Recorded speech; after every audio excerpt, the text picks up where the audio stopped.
What if Revelation ends today? Many think the book points far ahead, but full preterism says the picture was fulfilled in the 1st century. The term preterist comes from a Latin word meaning past. A full preterist holds that every prophecy in the book of Revelation found its completion in the events surrounding the fall of Jerusalem and the triumph of the gospel over the Roman Empire. This view does not deny the reality of heaven or the final victory of Christ.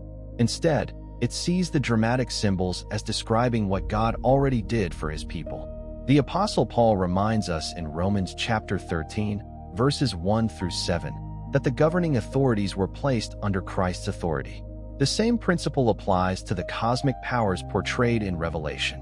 Revelation chapter 20, verses 1 through 6, speaks of an angel binding Satan, a 1,000-year reign, and the first resurrection. A full preterist reads the binding of Satan as the defeat of the devil's influence when the temple in Jerusalem was destroyed in 70 AD. The 1,000 years is a symbolic period, not a literal century. The Hebrew word for 1,000 can also mean a long, complete era.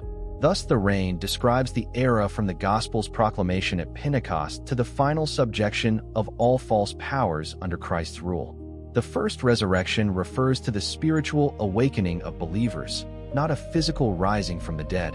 Historical evidence supports this reading. After the revolt, the Roman legions crushed Jerusalem, the temple was reduced to rubble, and the Jewish priestly system was abolished. At the same time, the early church spread rapidly throughout the empire, proclaiming that Christ is Lord over every king. The Emperor Nero's persecution ended as the Roman people witnessed the resilience of the faithful. The Apostle John, writing from exile on the island of Patmos, recorded these events in vivid imagery so that his readers could see God's hand at work. What does this mean for us, everyday believers, today? It means we already live under Christ's reign. Every moment that we obey his word, love our neighbor, and resist the temptations of the world is an expression of that 1,000-year kingdom. When we face trials, we can recall the ancient victory described in Revelation and trust that Satan's ultimate defeat is already guaranteed. The promise of a new heaven and new earth in Revelation chapter 22, verse 1, is the future consummation of the reign that began long ago. Consider the story of Marie, a small-town nurse in France who faced a pandemic.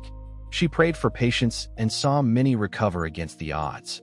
She sensed that God's power was at work, just as the early church witnessed miracles in the shadow of Rome's cruelty.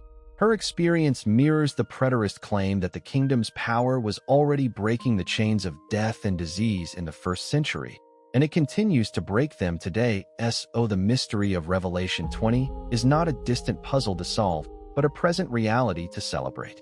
The Apostle Peter urges us in 1 Peter chapter 4, verses 10 through 11, to use our gifts for the glory of Christ, for he has richly rewarded us.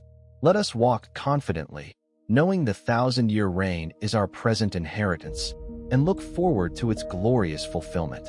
If this explanation sparked hope, share this video with someone walking through doubt. Comment the verse that touched your heart, and subscribe for more Bible-centered study.